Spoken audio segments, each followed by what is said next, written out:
Hello, I'm Leah. I'm part of the team that produces this podcast, and today I'm happy to introduce our guest, Kim Strobel, who's a renowned motivational speaker and author of Teach Happy Small Steps to Big Joy, sought after by schools, businesses, and organizations worldwide. With her powerful messages about the impact of happiness on well being and the pursuit of fulfillment, she traverses the globe sharing her insights. Kim specializes in empowering educators and professionals, equipping them with the necessary tools and strategies to shift their mindsets, reclaim their happiness, reignite their passion, and lead with purpose. I hope you enjoy this episode. I'm educational justice coach Lindsay Lyons, and here on the Time for Teachership podcast, we learn how to inspire educational innovation for racial and gender justice, design curricula grounded in student voice, and build capacity for shared leadership. I'm a former teacher leader turned instructional coach. I'm striving to live a life full of learning, running, baking, traveling, and parenting because we can be rockstar educators and be full human beings. If you're a principal, assistant superintendent, curriculum director, instructional coach, or teacher who enjoys nerding out about co-created curriculum with students, I made this show for you. Here we go. Kim Strobel, welcome to the Time for Teachership podcast. Thank you, Lindsay. I'm so excited to talk about this topic. Oh my gosh. And what a topic. I think that many folks are going to be really, I don't know if excited is the right word, because I feel like sometimes it's like, oh, I'm working through something hard as like excitement isn't the first thing, but you'll be excited by the end of the conversation. We'll just like take you through like the challenges for sure. And then just really be like, yeah, that was necessary. And for leaders listening as well, like in addition to, I think the topic for individual leaders, also thinking about your teachers. Oh my gosh. Yes. So much to learn from you. I'm really excited. And so to frame the episode today, is there anything that you would like to share, either topic wise, like preparing folks for the topic we're about to get into, or sometimes with a formal bio, people feel like there's more to me than just what's on the written word on the page, and they want to kind of share a little bit about themselves. Anything in either direction that you'd like to share to ground us in the conversation today? Yeah, well, I appreciate that. Sometimes I feel like bios are so boring. And, when I'm giving a keynote a speech, it's like, I feel like they're so much better if the person just kind of picks little pieces from the bio and then tells about the person. But I taught mostly at the elementary level. In fourth grade was where I spent a tremendous amount of time. And then from there, I became like a literacy coordinator for grades K through 12, which was a great opportunity to really look at classroom instruction across the board. And then from there, I jumped into curriculum director. So I feel like that's helpful in my perspective of understanding how this applies to school leadership. But then I just kind of kept feeling this urge to start my own business. And I actually did work for another company for a year consulting and felt like that was my jam, but my value system didn't really match up to theirs. And so I remember at the time I was 39 and I'm almost 50 now. And I was like, I just decided after a year to quit. And I was like, oh my gosh, I've had a job since I was in the fifth grade, Lindsay. Like literally I babysat. I've never not had a job. And it was super scary. But that's when I went to work as a curriculum director for a few years, and then like started to massage my own idea of how can I really bring what is like so near and dear to my heart? How do I bring it to the world? And so I launched Strobel Education in 2016. And my husband, who always supports me and like gets behind me, it literally sent him all the way off the cliff, because he was like, what do you mean you're going to give up like a steady paycheck and insurance? And like, I want to back you, but I'm super scared. And I just kept saying like, there's this like, it was almost like I could not do it, Lindsay. And so we got my husband in some counseling for a few months so that he could get behind me, and he got behind me. And now it's evolved to like, like you, I have a team of girls who go into the field and do a ton of on-site trainings on anything from the science of reading to standards-based grading, all of these topics. And then I kind of stepped into the lane of motivational speaking because that's my jam now. And so, I'm going to share like what a hard road this has been, because sometimes we can take the pain of our lives and turn it into purpose. And I'm happy to back that story out when you're ready, so that people understand that just because I'm a motivational speaker and a happiness coach now does not mean I'm like sunshine and rainbows and sprinkles and rah, rah, rah, because I can't stand that, Lindsay. That's like toxic positivity. I was going to say toxic positivity. Yes. Oh my gosh. Thank you for grounding us in that. And I think I am really excited to hear that story. I think one of the first questions they typically ask is like, what's the dream? And so specifically, I think about Dr. Bettina Love talking about freedom dreaming. And so a lot of the work that we do is around justice and just making the world and our schools and our institutions better, right? For everyone. And so when she talks about it, she says their dreams grounded in the critique of injustice, which I love the words there. And so given that, what is the big dream that you hold for the field of education, for people generally? I mean, your work touches everybody.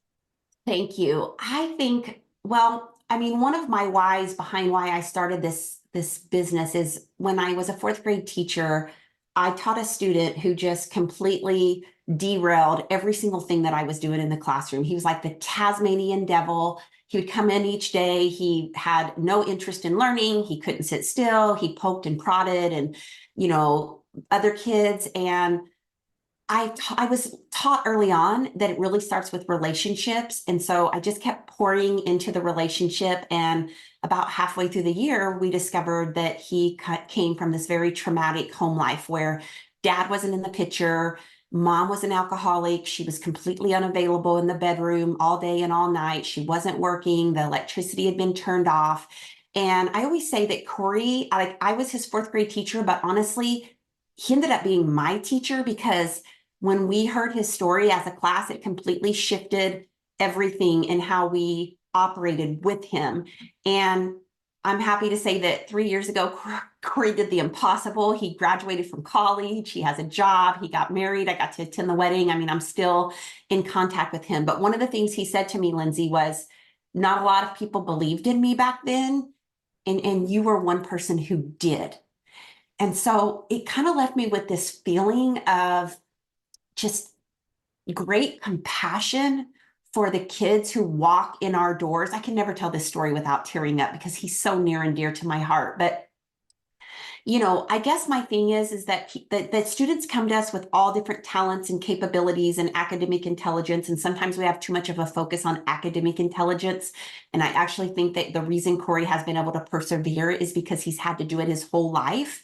And, but I was just kind of like, you know what? I want to empower every single teacher to believe in their students, to 100% let them know so that there is never another Corey who walks out of a classroom and doesn't know he is believed in, that his success is possible, and to teach him to believe in himself. So I think that my dream is definitely for kids to know that they have value and for teachers to sometimes make that front and center, but it's really hard to do because of all the expectations that are placed on teachers.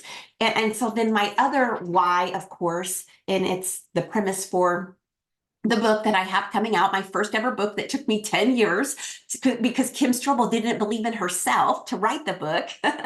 But my book, Teach Happy, Small Steps to Big Joy, the big why behind that is, as I started to work with teachers, my heart went out to them because they want to serve in this noble, sacred profession. Some of them have known from early on, this is what they're supposed to do. But in all honesty, that they've shared their stories of just complete, anxiety and depression and truly not even knowing how to get off of this hamster wheel that is sinking them, because I call an ace, and this profession it's absolutely drowning people. And so the reason for the book was, you know what? I'm going to teach them how to take their power back. That's what I want to do. I want to teach the teachers how to take their power back so that they can show up in this profession as the best version of themselves for themselves first, and also have and be able to reclaim their happiness outside of this profession, you know? And so I feel like my big dream kind of has like those two things at the forefront that like drive me day in and day out. Oh, I love that. Right. Because we are here for the students. So I love the idea of like belief in students, and we cannot do it well if we don't show up for ourselves. Wonderfully. Like I love that dichotomy there and how they really just feed into one another. Oh, wow. That's good. Thank you. And so I want to take it back now to what you were saying about how, you have your own path and your own story of things you wanted to share. And so I'd love to just give space for you to be able to share as much of that as you feel comfortable with. And thank you for your willingness to share your story. Yeah. Well, first of all, I love that you talk as fast as me, Lindsay. We aren't messing around. Like, we're like, it's on. That's right. Share that. Yeah, well, I think that, sometimes when I step on a stage and it could be, 100 people and it could be 6,000 people, and it's just really easy to see this girl in this stellar dress walk up on stage, and I'm introduced as a happiness coach, and I fly across the country.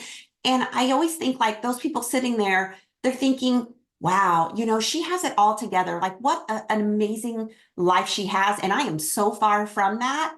And so I do have an amazing life, but it really has come out of my own very deep, very traumatic pain. I've had several of those experiences in my life, but one in particular was that I suffered from an anxiety disorder called panic disorder for many, many years, back when we didn't even know what anxiety disorders were. So I never got properly diagnosed until in my 20s.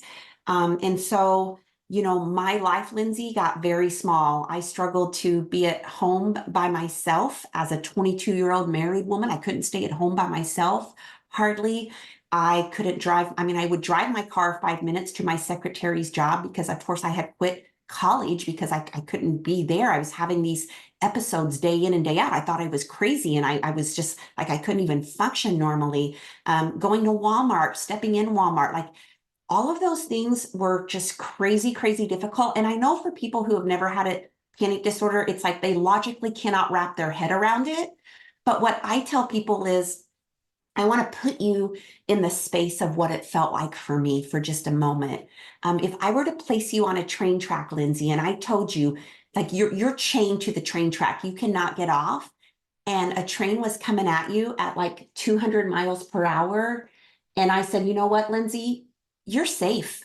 Like, the train is going to stop. It's going to stop 1 inch before it hits your nose, but you're not there. I promise you, you're not in any danger.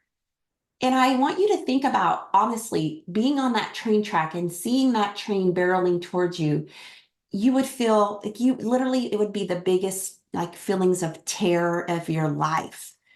For me, I was feeling that day in and day out, like feelings of like this episode would come over me, and I would feel disoriented and nervous and terrified and scared and think I was losing consciousness and shaking all over. But the problem is there was never a train. There was never anything that could logically tie my brain to that, which means you get even more scared because you can't tie any reason to why this is happening. And so this was happening multiple times a day for many years. And I really did get to the point, Lindsay, where like, I didn't want to die, but my suffering was so intense that I really just laid down, on my bath mat rug one time, and I really did plead with God. And I just said, I don't, I don't know how you need to do this. I don't know if you should kill me in a car accident. Like, I just need you to take my life. I don't want to go this way, but I can't keep doing this. And, I am a spiritual person, and I heard the message that was something like, Kim, get up off that bath mat. And then I heard a version of these words, which was, you are made for more. And in fact, Lindsay, that's what helped me really step into what I call my divine destiny. I ended up going to a doctor, getting a diagnosis, being put on Zoloft, being sent to a psychologist to do cognitive behavioral therapy, exposure therapy. And at that time, Lindsay, was the self-help field. It just started to come to fruition. And I read everything I could get my hands on, and I've been lit up with it since then. And so there's always like this thing, like, how do you really take the girl who struggled to walk to her mailbox and say, oh, you're going to be on a stage with 5,000 people. And in fact, you're going to do the thing that every single person almost is afraid of. But for me, this is important to my story because, Lindsay, you might not have panic disorder. The 500 people in my crowd might not have panic disorder. But what I do know is that almost all of us have had something that was really hard to get through in our lives. Most of us have had some type of injustice or trauma or adversity or challenge, or we might be in it right now, and we feel alone because we do not talk about the heart of our lives. So when you said at the beginning, basically what you said reminded me of like, we can't get to the good stuff unless we talk about the hard stuff too, you know? And so I feel like now when I step on the stage, I take like this super fierce, energetic woman with me. But what I've also learned to do is take the Kim that was really, really scared and sometimes is even scared still at times in her life. And she's allowed to come with me because she deserves some space too. She deserves some compassion because I used to push her away, right? And so for me, I think that while I'm in the education space, it's really honoring that there's these valleys that we have to get through and these mountains to climb, but we don't have to do it alone. And in fact, there's a pathway of hope for each and every one of us. Wow, thank you so much for sharing your story. And I do think there's a lot of folks who probably can connect even to the very specific diagnosis that you had. I know a lot of teachers face maybe generalized anxiety and some degree of that. So I do think that resonates regardless of, whatever diagnosis each individual listener has. And I also think about, for leaders, teachers that have diagnoses like this or experiences like this, your students, right? I think there's so much in the world right now, as you spoke to, that is challenging. And so I'm curious to know, I want to say first, I think that I love the idea of bringing the Kim version who is scared or feeling the panic with you onto the stage. And I am wondering if that was, that seems like a mindset shift. I think a lot of the work that we do is often mindset shifty in some way. And so I'm wondering if there was a mindset shift there that you want to talk us through, or if there's another mindset shift that you usually talk people through to be able to get on that track of help and action and kind of confronting the challenge to be able to get to a space like you are today. Yeah. And honestly, that work probably just took place in the last 2 years, Lindsay. I've spent my whole life trying to overachieve in every single area of my life, whether it's my business. I'm a runner. I don't do anything halfway. And then my husband says, why are you always like such an extremist? Like it's just like you're just like, oh, I'm going to do it. Like I'm running a marathon this year. And he's like, my husband's just like, oh my God, you're just so old, But what I've begun to recognize, Lindsay, is that has been my mind's way for years of pushing away what I have considered this very weak and very feeble and I'm embarrassed of the Kim that felt so inadequate and so deeply flawed. And I know, and I haven't quite broke the achievement cycle for sure. I mean, part of it is I think I'm just wired that way, but I also know that I hustle a lot for my worthiness. And I feel like I've done that to kind of put that little Kim in place and gone like, you know what? You sit back and you watch me because you don't even deserve any space. Like I'm keeping you in your place. And so I listened to this podcast where Dr. Russell Kennedy was on the Mel Robbins podcast, and he wrote a book called Anxiety RX. And it's really this whole new way of looking at how do we kind of begin to heal the anxiousness inside of us or the depression or whatever it might be. And one of the things he said is you can't heal it until you extend compassion towards it. And so we're our own inner critics. I always say, like, we would never talk to our friend or our child the way that we talk to ourselves. And my inner critic has a name. Do you have an inner critic, Lindsay? I do, but I haven't named her or Yeah, them. well, I you don't even should know what. name. Yeah, I've named her and I've even drawn her out, and her name is Ethel. And Ethel is like relentless. And I don't know if you remember Monsters Inc., but there was this character on there with these snakes as her hair. Like that's what I envisioned. She's got like red, fiery lips, and she's always trying to like keep me in check. And what I have found is that why would I not extend compassion for the little girl, the teenage girl, the girl in her 20s, the girl in her, why would I not say, gosh, that must have been really, really hard for you. I feel for you. And in fact, I'm going to acknowledge you and I'm going to love you because you deserve to be loved. There is nothing wrong with you. What you went through was so hard and so difficult. And I'm going to learn to embrace you. And so for me, I had to hold a vision of what that looked like. And that vision was, you know what? Let me grab your little 6-year-old hand, because even then you were super anxious. And let me let you walk on that stage with me because you're such a part of who I am and the work that I'm doing. And for teachers and educators, Lindsay, I walked out the glass doors every day after teaching with like my shoulders slumped and my head down. And maybe I had done 98 things right that day, and I screwed up 2. Like I engaged in a power struggle with a student that I shouldn't have and sent him even more over the edge. And I would kind of get the good old ball and chain out and I would whip myself across the back. And now I'm like, don't you dare do that, teachers. You be better than Kim Strobel. You walk out that door every day with your head held high and your shoulders back, and you give yourself some darn grace.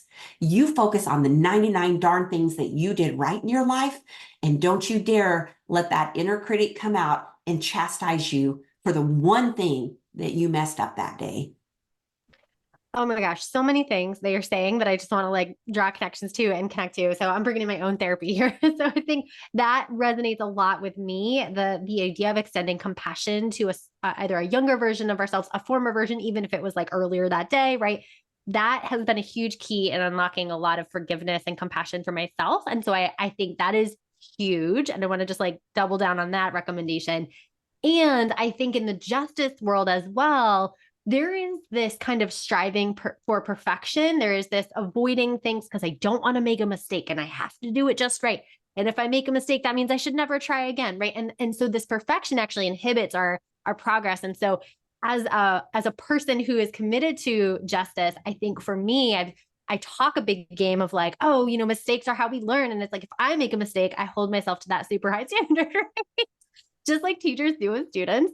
And so I think it's really interesting that when we can extend the compassion and say, like, I have compassion for myself, and like, I know that I screwed up with that student in the power struggle. I'm going to make it better tomorrow, right? Like both can be true.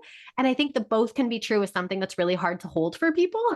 And it's revolutionary. I also was just reminded of, I don't remember. Gottman, I think, is the marriage therapist who does the 5-to-1 ratio. John Like, Gottman, yes. 5-to-1. Yeah, and explain that, Lindsay, because that's a great example. Yeah, just that you could probably explain it better than I can, but just the idea of there's 5 positives to every 1 negative sustains a healthy relationship. And so I think about that with our own inner relationships, right? Like, remember the 5 positives, like there's only 1 negative allowed for every 5 positives. So if you want to focus on 2 negative, like let's rally up the 10 positive. Absolutely. And, I think that you're right. I think that most school teachers and school leaders are sort of type A anyway. They're very driven. They're very ambitious. They want everything to be perfect. And I actually think now that one of the reasons I've been able to be successful in this space is because I started to allow myself to do it and do it imperfectly. So, for example, Lindsay, I had never been a motivational speaker. I had never stepped on a stage. I just decided one time I'm going to slap that on my website and I'm going to start calling myself one. And I was skiing in Colorado with our son, and I got halfway down the mountain and clicked on my email, and a school of 900 wanted to hire me. And I was like, oh my gosh. So like I'm sitting there that August in the front row, and I'm like, Kim Strobel, what? Again, your husband is right. Why do you have to push yourself into such uncomfortableness? Like these people, they don't know that I've never in my life done this. And it's probably not going to be stellar. It's probably not going to be the best thing they ever heard. But Lindsay, had I not done that, because today I'm good, right? Like I'm really good at what I do. I got a lot more to learn, but I'm good. And if I had never taken that chance, if I had never said, you know what, Kim, all you got to do is do it and let it be a little less than, so that eventually you can grow it and get better, then I wouldn't be having this business. I wouldn't be speaking across the country. And so I have this new phrase that I try to live by that I came up with. I'm super proud of myself. And here's what it is. Are you ready? Hi, this is Leah popping in to talk about this episode's freebie, The Gratitude Habit Tracker by Kim Strobel. You can find it at the blog post for this episode, www.lindsaybethlyons.com/163. Check it out. Now back to the show. It is. Perfectionism is the lowest standard you can hold yourself to. I like that a lot. That is good. Yeah. But let me just say, Lindsay, I can preach this stuff all day long and I'm still learning. Like, does not mean that Kim Strobel has it all figured out. In fact, when you teach others, you do get better at it. But this is not to say that, I know what I need to do, but I'm still struggling with some of those areas in my life. And I love you brought up basically self-love too. We don't know how to love ourselves. And when we figure out how to do that, it opens up everything for us. Yes, absolutely. And I think so we're kind of getting into too, like, what are those actions you can take? So the person listening, right, who's like, okay, I'm resonating. I'm hearing myself a lot in what we're talking about. What are the things that I do? And I think both ways, however the listener kind of wants to take this, I think is probably how they can, but individually, but also like as a leader in an educational space, like what does that mean for the school or the class culture that I lead and am responsible for? Like, what are those things to be on the lookout for? Because I imagine there's some internal work we can do, and then there's also maybe some like structural things or culture things that we can shift as well. Am I right in that? Yeah, you are. And I could speak on this like all day long because I feel like there's so many pieces to it. And each chapter of the book is really dedicated towards like, here's all the different things. But I always tell teachers, this is not about doing them all. Like you're going to pick one, and we're going to move the needle by 1%, or you're going to move the needle as a school leader by 1%, because that 1% starts to act as combined interest, But sometimes I think it's like, oh my gosh, I'm adding one more thing to my plate. And look, Kim Strobel, I can't even breathe right now. And now you're telling me to do this, So yeah, let me talk you through that. So what we know about the happiness research and why happiness needs to come to the forefront is that we used to think that if we jumped through all these hoops and we achieved all of these things and we got our college degrees and we got good jobs and we made decent money and we got the nice house, that once we do all of those things, we've arrived at happiness. But the last, 30 years or 40 years of research has actually proved that it's completely opposite. That if you want to be successful in your life, whether that's in your marriage or you want to be successful with your physical health, or you want to be successful in feeling good in your parenting role, if you want to feel good in your finances, if you want to feel good in your career, that when we teach you how to put your happiness at the forefront of your life, that is when we change every other lever. And so what we know is that everybody has what's called a set baseline happiness level. So maybe my baseline level is here, Lindsay, and maybe yours is 10 points higher than mine. And so what this means is that good things can happen in you and I's life. Like maybe we're going to go shopping today, or maybe we're going to do something fun, or maybe we got a bonus check in the mail and we're like, oh my God, they gave us an extra $100, and our happiness level goes up. And it might go up for 2 hours or 2 days or 2 months, but it's always going to come back to whatever your baseline is. And the same is true, believe it or not, for when we endure hard things. The research proves over and over again that you can go through trauma, injustice, loss, disease. You can go through these challenging times, and that for most human beings, you do reset back. And so then people go, but where does our baseline come from? And why is Lindsay's different than mine? And so I want you to envision a pie chart. And what we know is that 50% of your long-term happiness, Lindsay, is genetic. Comes from your mom or your dad or a mixture of both. And it's so funny, Lindsay, when I tell this to the crowd, I see 80% of the heads drop and they literally whisper, I'm so screwed. But there's just this genetic piece that is how our brain works, okay? But I don't want you to lose hope.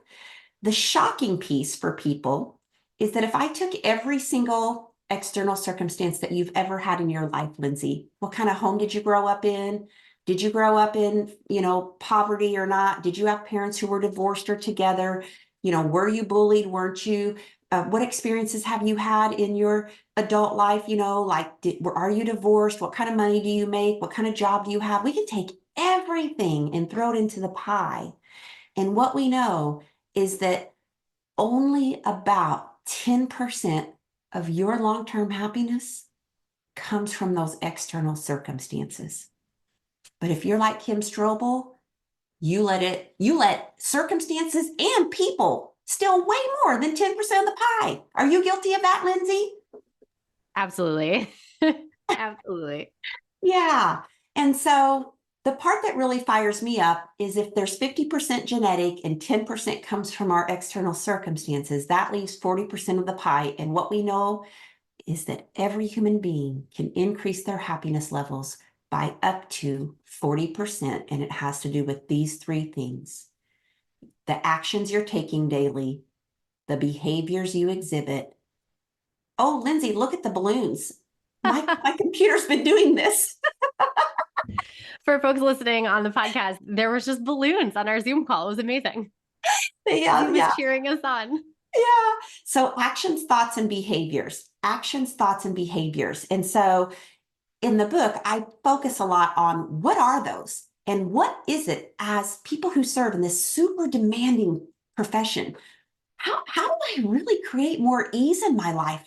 How do I create some space to breathe? How do I not let this job suck everything out of me to where I'm going home and I can't even show up for my kids because I'm so exhausted? And I certainly don't even know how to show up for myself. And so there's a lot of habits, but when it comes to school culture, Lindsay, one of the top 5 happiness habits is the social connections. And that is, what are the relationships in the school with my staff? How are we operating? What is that vision? What is that belief system? How do we treat one another? How do we, honor differences of opinions? How do we invest in each other? And this is, of course, outside of the school too. This is our friendships and our marriage, and these things are critical to our well-being. But the other one I want to talk about, and I actually want to leave your listeners with a tip that's going to make a difference in this 40% right out of the gate. So the second happiness habit that falls in the top 5, and of course everybody's like, what's the top 5, Kim? Well, you're gonna have to read the book because Lindsay said we got 30 minutes and I'm scared I'm down to 4. But truly, it's the practice of gratitude. We've all heard this. Oprah preached this to me for years. I still didn't do it. But I want to tell you what the research says, and then I'm going to tell you why it works. Because when you understand the why behind it, you're now motivated to do it. And so the research says that if I can get you to write down 3 different things that you're thankful for each and every day for, say, 21 to 30 days, that after that time, Lindsay, I actually rewire your brain. And I rewire your brain to be a little bit more towards positive versus negative, neutral, or stressed. And what that means is that you begin to go through your day and you start to notice more good than bad. And when you notice more good than bad, and when you do get your brain too positive, here's what we know changes. A positive brain is 31% more productive at their job than when their brain's at negative, neutral, or stressed. A positive brain is 10 times more engaged in their job, which means they're actually able to get through their workday quicker and more efficiently. A positive brain is 3 times more creative, which means it can come up with solutions to problems that the brain didn't see before. It can see opportunities that were there the whole time, but because our brain was stressed and pieces of our brain are actually shut down and inaccessible, we cannot see them. And so I want to tell you why it works, Lindsay. If you're an average human being, you have about 70,000 thoughts a day. 70,000. We're halfway through the day, Lindsay. You've already had 35,000 thoughts. And those thoughts are firing mostly from our subconscious brain. We're not even aware of them because they're just on automatic all day long. And if you're an average human being, what we know is that 80% of your thoughts in a day's time are negative. So when you put your head on the pillow at night, you've probably had 56,000 negative thoughts. And some of you are like, oh, Kim Strobel, I do not believe that. Well, let me just tell you, let me take you back to the first 30 seconds of your day when your alarm went off, because some of you literally, the alarm went off and you went, and then you go, I didn't get enough sleep. And then you got up and you start thinking like your knees hurt. And then you get in the bathroom, you're like, I don't want to do this day. And then you're like, oh, there's a fever blister that broke out. Oh, these pants are too tight. Like some of you had 72 negative thoughts within the first 30 seconds of your day.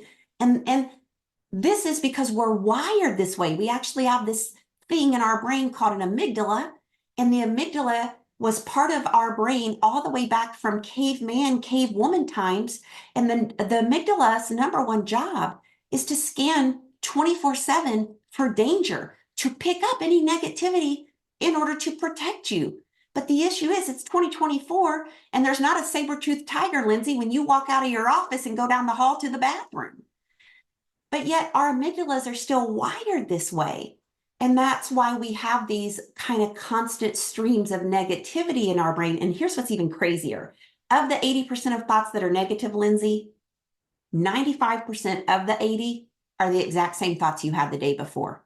Interesting. Wow. I know. And so when I can get you to write down 3 different things, what we do is we create a new neural feedback loop in your brain. And the more you do that, the stronger that loop gets. And it means that you're going to start to take this other roadway more and more and more. And I always tell people, like I did this with my students. We started every day with like 90 seconds of gratitude. All 27 students would say, I'm thankful for this. I'm thankful for this. I'm thankful for this. So I exposed them to 27 gratitudes within the first 90 seconds. And then at the end of the day, we got our gratitude journals out and we jotted 3 things down, because you know what, Lindsay? We're in this profession to teach kids how to read and write and understand science and math. But honestly, we want them to go out into the world and walk out our doors and be good human beings. And like you said, know how to contribute to the world in a positive way, know how to make a difference, know how to fight for those injustices. And so, and I have a gratitude tracker that I'll give you the link to if you want, and you can download it, and it gives you 5 prompts, or it gives students, if you want to use it for students, 5 areas to begin looking for gratitude in their life. And then there's a 21-day tracker, but I just use a notebook and I just write the date. I just write, whatever the date is, and then I write the words, I am thankful, and then I jot them down. But I do want to give you a piece of advice too, actually. 1, I want you to be specific. I don't want you to write the word health down. I want you to say, even though I've been sick, as you told me you had been, I'm actually feeling myself getting better, and I'm thankful for that. Some people are like, oh, I'm thankful for my family. Be specific. I'm thankful that my son, who's 23 years old, has decided he's not going to be a college punk anymore now that he's out in the real world. And he actually calls and texts his mom almost daily, And so just be specific. And then this is going to go back to compassion and love, Lindsay. But I always encourage people to make one of their gratitudes something that they appreciate about themselves. And let me tell you what, when I do this in a workshop, people are stunned. They sit there, they're like, I don't even know what to write about myself, because it feels so uncomfortable to give ourselves a compliment. And isn't that sad that we've been trained to think, because I always say, no one does more for you in a day's time, Lindsay, than you. Nobody has shown up and nobody has done more for Lindsay in a day's time than Lindsay. And doesn't she deserve a little recognition? Doesn't she deserve a little pat on the back? And so that's one of the top 5 happiness habits. And I'm just going to tell you, it will change your life. It will change your life if you implement that. Oh, I love it. And so, yes, I think that's something you could do like right now, right? Listeners who are ending the episode, just go grab that tracker. We'll link it into the blog post for this episode. Grab that, download it, use it. And for leaders, I'm thinking of all the spaces that exist in school systems where you could just integrate that. Like, we're starting a team meeting, a grade team or a department team. Everyone shares a gratitude, right? Like that's the do now for the class with my students, right? Everyone shares a gratitude. We are doing a like post observation debrief with a teacher, right? what did you think went well? Like gratitude for yourself in that lesson, right? I think there's so many great spaces and you gave us so many concrete examples that I absolutely love. Oh my gosh, thank you. And I think I could honestly talk about this all day and I'm like, oh, wow, look at the time. So just to kind of wrap us up a bit, one of the things that I love asking at the end of every episode, and this can totally relate to our conversation or totally not relate. What is something that you personally, Kim Strobel, have been learning about lately? Oh my gosh. Well, I'm just like, I'm always reading some type of self-help book. Oh gosh, there's just so many. Well, what I've been learning a lot lately is that 5% of how we show up in life comes from our conscious mind. And the conscious mind is like, it's the present day mind of like thinking and having thoughts, and the mind that says, oh, I need to do this and I need to do that. And I need only 5% of how we go about our day comes from our conscious mind. And 95%, Lindsay, 95% of how we show up for life and how we succeed in life, it comes from our subconscious mind. It's like an iceberg. You only see the tip, but there's this giant thing. And so one of the things that makes up the subconscious mind is beliefs.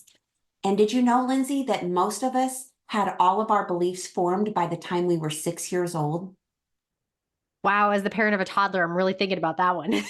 I know. It came from your parents and how you saw them navigate relationships, how you see them navigate the world, the interactions comes from your teachers. And so my work recently has been to pull out these old belief systems that I've held on to and to extract them and download a new internal blueprint, right? A new belief system, because that belief system is guiding and showing me day in and day out what I'm capable of. Oh, I love that. And so your book, by the time this airs, will be published, available for purchase.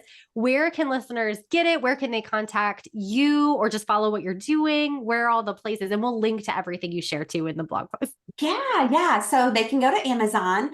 And then one of the really fun things I'm doing this year is I'm booking keynotes and conferences and school keynotes is I'm doing a book signing. And so, I think the book's going to be like 24, $25 or something. But if we do bulk orders for schools, then they're $15. And so I love it because like now I get to connect with teachers after the keynote. Like I can sign their book, I can chat with them, I can hug them.